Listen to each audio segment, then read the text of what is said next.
और राजस्थान में वीरांगना को लेकर जो तीनों वीरांगनाएं थी उनमें एक गुर्जर समाज की भी वीरांगना आती है। उसी को लेकर हमारे साथ आज स्टूडियो में मौजूद है गुर्जर इंटरनेशनल महासभा के अध्यक्ष कर्नल देवानंद साहब। कर्नल साहब, क्या कुछ कहना है कि उन महिलाओं में, वीरांगनाओं में एक गुर्जर समाज की महिला भी थी?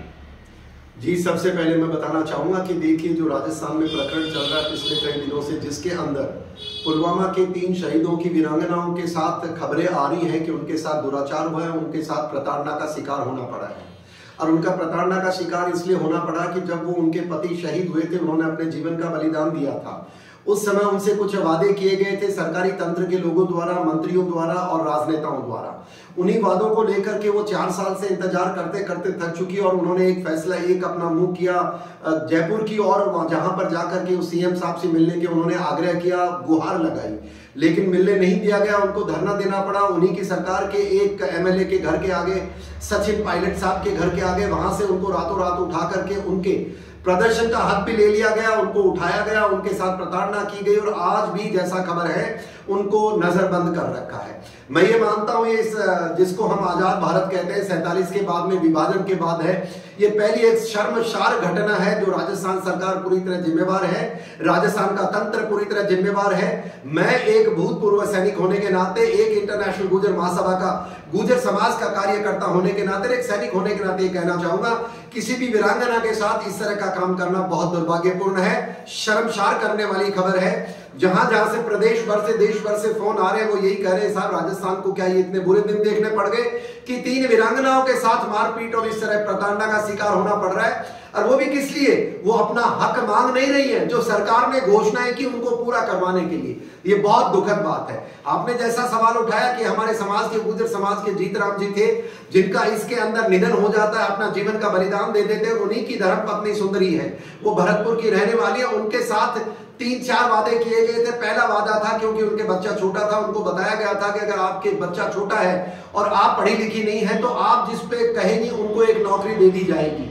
ये सरकार ने घोषणा की थी। कानून क्या है हम नहीं जानते, और मैं फिर क्लियर करना चाहता हूं, कानून नागरिकों के लिए होते हैं, न कि नागरिकों के लिए कानून बनते हैं, न कि नागरिक कानून के लिए होते हैं।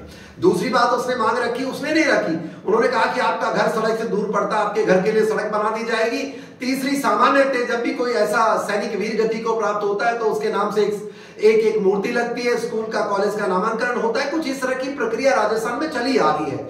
वही चीजें पूरी करने में इन्होंने देर कर दी। मुझे लग रहा है जिस प्रकार से चुनाव आ रहे हैं तो ये मामला नहीं करने वाली है सरकार, तो आगे वाली से उम्मीद नहीं, इसलिए महिलाओं ने काम किया। पर देखिए, मैं यहाँ एक बात बताना चाहूंगा करतार जी, आपके चैनल का विशेष धन्यवाद करता हूं कि आप हम सैनिकों की और गुर्जरों की मांग समय समय पर उठाते रहते हैं। पर इन जो मांगों के बीच में जो एक दर्दनाक बात मुझे समझ में नहीं आ रही है कि राजस्थान प्रदेश में जहां पर गुर्जर इतने रहते हैं, और ये देश देख चुका है किस प्रकार गुर्जर अगर करवट लेता है तो सरकारें यहां से चली जाती है, गुर्जर करवट लेता है तो सरकारें आ जाती हैं। अब ये किसी को शक नहीं होना चाहिए, 50 से 60 जगह जो विधानसभा है गुर्जर चाहता है वही होता है। तो ये एक चीज समझ रहे, जब हम इतनी बड़ी भूमिका निभाते हैं देश की राजनीति के अंदर, प्रदेश की राजनीति में भूमिका निभाते हैं, मैं किसी व्यक्ति से चर्चा नहीं कर रहा हूं। एक चीज बताई जाए कि 1900 हमारे द्वितीय विश्व युद्ध के कैप्टन कमल राम गुर्जर हैं, जो करौली के हैं, जो एकमात्र सबसे युवा विक्टोरिया क्रॉस है। मैं कहता हूं वीरता के वीर पुरुष को जो मिलता था पूरे दुनिया में वीरता के लिए अंग्रेजों के जमाने में, वो पुरस्कार है। उनके नाम की आज तक सड़क नहीं है, उनके नाम की मूर्ति नहीं है, उनके नाम के, जबकि सरकार की पॉलिसी है। हम कह कर थक गए। ये गुर्जर विशेष मैं इसको देखता हूं, सैनिक विशेष नहीं देख रहा हूं।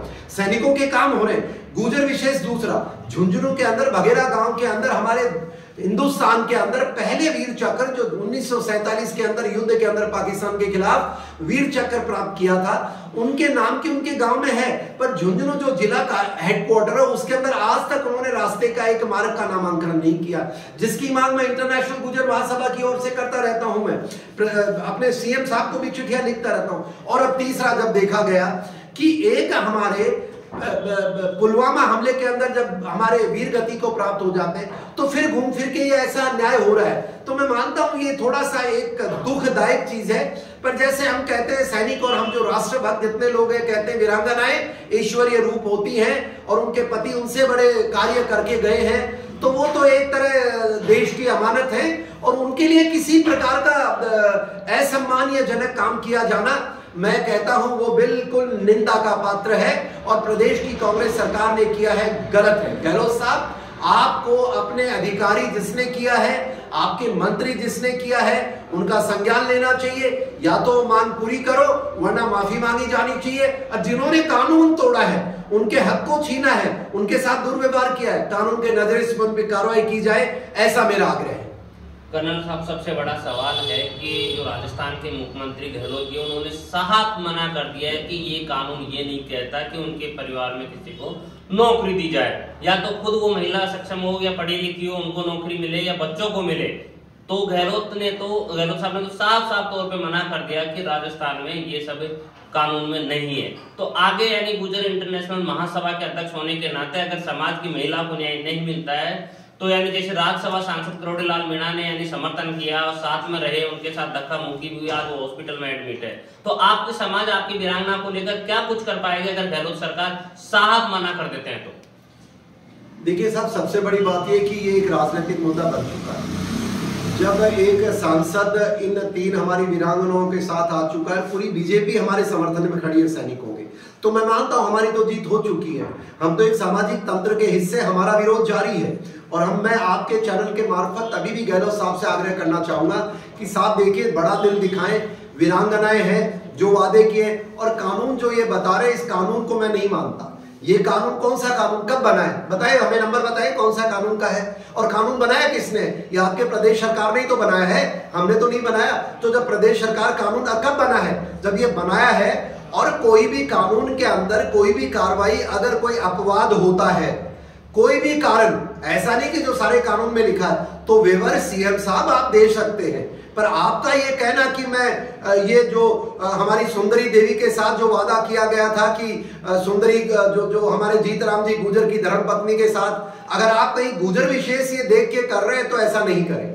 और एक वीरांगना से वादा किया, पूरा किया जाए। और जैसा आपने बताया, हमारा विरोध तो जारी है, हर जगह विरोध जारी है। और जो पॉलिटिकल पार्टी हमारा इस मसले में समर्थन करेगी, ऑब्वियसली हमारा समाज देख रहा है। मैं क्या हूं? मैं तो एक समाज का हिस्सा हूं। समाज के साथ हम उस पॉलिटिकल पार्टी के साथ खड़े हैं जो हमारी बात मनवाएगा। गहलोत साहब, आप मानेंगे तो हम आपके साथ हैं, आप नहीं मानेंगे तो जो हमारा समर्थन करेंगे हम उनके साथ हैं। और हमारा विरोध जारी रहेगा, कोई भी पॉलिटिकल पार्टी करे। हमारी महिला को न्याय इंटरनेशनल गुर्जर महासभा जब तक नहीं मिलेगा, जब तक विरोध जारी रहेगा। कानून के अंदर बहुत सारे तरीके विरोध करने के, दबाव बना के रखेंगे। और चुनाव आ रहे हैं, और मैं उम्मीद करता हूं चुनाव से पहले किसी भी तंत्र में इतनी हिम्मत नहीं है गुर्जर समाज की अनदेखी हो सके राजस्थान में, ऐसा मेरा मानना है। तो आपने देखा और सुना, ये है गुर्जर इंटरनेशनल महासभा के अध्यक्ष कर्नल देवानंद गुर्जर साहब, जिनका सीधा कहना है कि आने वाले समय में समाज सबक सिखा देगी। अगर वीरांगनाओं को न्याय नहीं मिला तो आने वाले समय में यानी गुर्जर समाज सबक सिखा देगी। नमस्कार।